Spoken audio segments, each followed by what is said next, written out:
ఎన్ని ఎకరాలు ఉందన్నా? ఎన్ని ఎకరాలు ఉంది మీకు తోట? 4 అరిటేనా? ఫ్రెండ్స్ నమస్తే. అనంతపురం నుండి పులివెందల వెళ్ళి అక్కడి నుండి గోన గవేశ్వర స్వామి దేవాలయం ఒకటైతే పాత టెంపుల్, అది కూడా గుహలో ఉంటుంది, స్వయంభుగా వెలిశాడు అని అయితే అక్కడ వారందరూ చెప్తున్నారు. అక్కడికి అయితే ఈరోజు మిమ్మల్ని తీసుకొని వెళ్తాను. వీడియో నచ్చితే లైక్ చేయండి. అండ్ ఊర్ల మధ్యలో అయితే ఈ దారి అయితే వెళ్తుంటుంది, పల్లెటూరులో పచ్చని పొలాల మధ్యలో, అలాగే కొండలకి దగ్గరలో, కొండలకి ఆనుకొని ఆహ్లాదకరమైన వాతావరణంలో ఈ గుడికైతే వెళ్ళాల్సి ఉంటుంది. పులివెందల నుండి దాదాపు 20 కిలోమీటర్ల దూరంలో ఈ గోన గవేశ్వర స్వామి దేవాలయం ఉంది. ఇక్కడే చుట్టుపక్కల ప్రాంతాల్లో ఇంకా 3 దేవాలయాలు కూడా ఉన్నాయి. వాటిని అయితే మీకు ఈరోజు చూపిస్తాను. మీరు ఒకవేళ రాయలసీమ ప్రాంతం వాసులైతే తప్పకుండా ఈ టెంపుల్స్కి అయితే విజిట్ చేయండి. చాలా బ్యూటిఫుల్గా ఉంటుంది అండ్ పీస్ఫుల్గా ఉంటుంది. నేను ఇప్పుడు వెళ్తున్న దారిలో రైతులు ఏదో పైప్ లైన్ చేపిస్తున్నారు. అండ్ నేనైతే వచ్చేసాను. వచ్చిన తర్వాత మనకి ఎంట్రీలో గణపతి స్వామి ఉంటారు. అక్కడ నుండి కొంచెం స్టెప్స్ ఇలాగ నడుచుకుంటూ వెళ్తే ఇక్కడ ఈ గుడికి సంబంధించిన డీటెయిల్స్ అయితే కొన్ని ప్రొవైడ్ చేస్తున్నారు. ఎవరైనా విరాళం ఇవ్వదలుచుకునే వాళ్ళకి ఈ బోర్డు అయితే, సైన్ బోర్డు అయితే ఉపయోగపడుతుంది. అండ్ నేను చెప్పాను కదండి, గుడి అయితే కొండ గుహల్లో ఉంది. గుడి దగ్గర పైకి ఎక్కడానికి కొండ మీదకి అనువుగా ఇలాగా మొత్తం అంతా రోడ్డు లాగా చేసేసారు.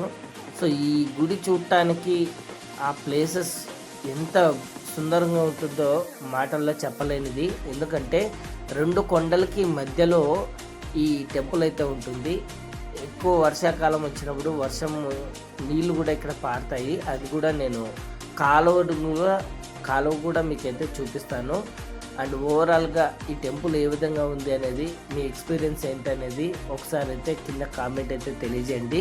ఆ పైన కనబడుతుంది కదా, అక్కడైతే టెంపుల్ ఉందండి. ఇలాగా నడుచుకుంటూ వెళ్ళాలి. సో ఇక్కడ చిల్డ్రన్స్ పార్క్ కూడా ఉంది. ఎవరైనా చిల్డ్రన్స్ వస్తే ఆడుకోవడానికి, అలాగే రెస్ట్ తీసుకోవడానికి, కూర్చోవడానికి చాలా ప్లేసెస్ కూడా ఉన్నాయి. అలాగే సఫిషియెంట్గా వాటర్ అయితే త్రాగడానికి కానీ ఉపయోగించుకోవడానికి కానీ ఇక్కడైతే చాలా బాగా ఫెసిలిటీస్ అయితే ఉన్నాయి. కోట్నూతలపల్లి అనే ఊర్లో ఈ టెంపుల్ అయితే ఉంది. కోట్నూతలపల్లి లేదా మోట్నూతలపల్లి అంటారు. సో ఈ టెంపుల్ రావడానికి పులివెందల నుండి 2-3 దారులు అయితే ఉన్నాయి. మీరు రావచ్చు అన్నమాట. ఈ ఏరియాలో ఉండే వాళ్ళకి చాలా దగ్గరలో ఉన్నట్లే అని అనుకోవాలి. ఈ కొండ ప్రాంతం చూసారా, అది అసలు ఎంత బాగుంటుందంటే వర్షాకాలంలో వస్తే నిజంగా ఏదో ఒక వేరే దేశానికి పోయినామా అనేంత ఫీలింగ్ వచ్చే విధంగా ఇక్కడైతే డెవలప్మెంట్ చేశారు. ఇక్కడ డెవలప్మెంట్ చేస్తున్న వారికి కూడా ప్రత్యేక ధన్యవాదాలు అయితే చెప్పుకోవాలి. సాధారణంగా కార్తీక మాసంలో ఎవరైనా కానీ భక్తులు వస్తే ఇక్కడ చాలా కిటకిటలాడుతూ ఉంటుంది. అంతమంది జనాలు అయితే వస్తుంటారు. కార్తీక మాసంలో సోమవారం మాత్రమే కాదండి నేను చెప్తున్నది, మాసం మొత్తం అంటే నెల మొత్తం అయితే మనకి ఇలాగనే జరుగుతుందని అయితే చెప్తున్నారు.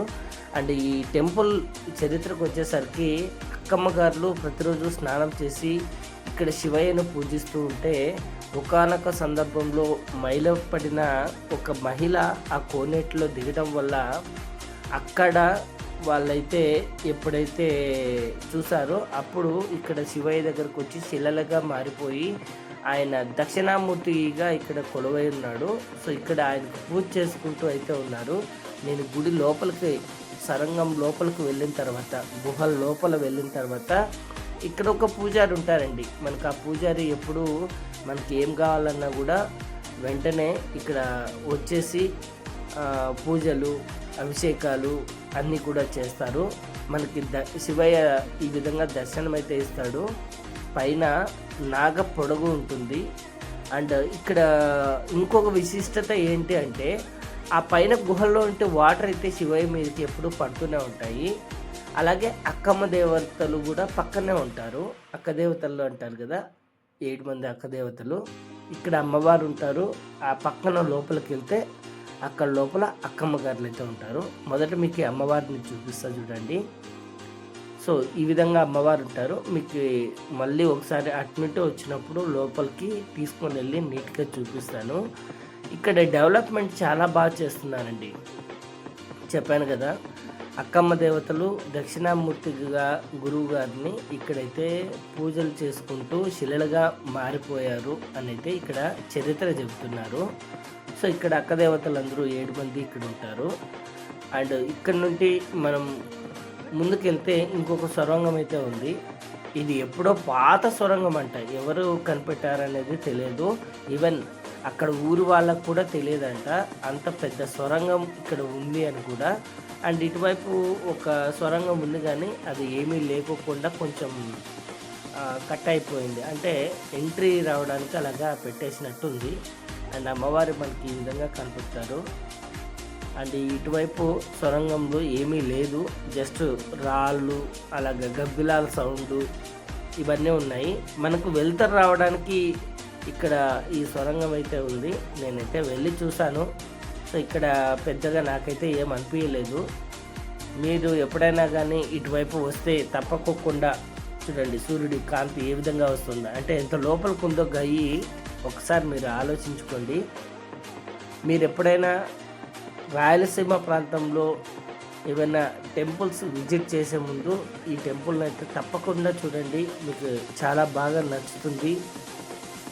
గోన గవేశ్వర స్వామి దేవాలయం మోట్నూతలపల్లి పులివెందలకి 20 కిలోమీటర్ల దూరంలో ఉంటుంది. నల్లపరెడ్డిపల్లి అనే గ్రామం నుండి కూడా రావచ్చు. మీరు టువర్డ్స్ కదిరికి వెళ్ళేటప్పుడైనా రావచ్చు, టువర్డ్స్ పులివెందల నుండి ముదుగుబకు వెళ్ళేటప్పుడైనా రావచ్చు. ఈ టెంపుల్ అయితే ఉంటుంది. ఇక్కడ అమ్మవారి ఫోటో అయితే పెట్టారు, జస్ట్ ఫోటో తప్పించి ఏం లేదు.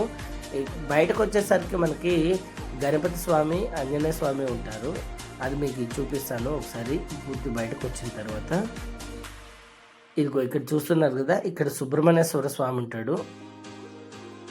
ఈ సుబ్రహ్మణ్యేశ్వర స్వామికి ఆనుకొనే వీరాంజనేయ స్వామి అయితే ఉంటాడు, అభయాంజనేయ అనుకుంటారు, అభయాంజనేయ స్వామి అయితే ఉంటారు.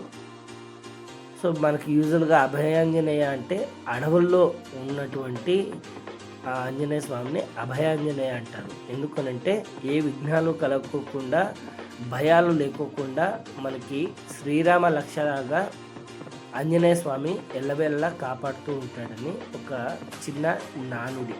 అండ్ ఓవరాల్గా ఈ గుడి ముందు ఎలా కనపడుతుందో చూపిస్తుంది చూడండి.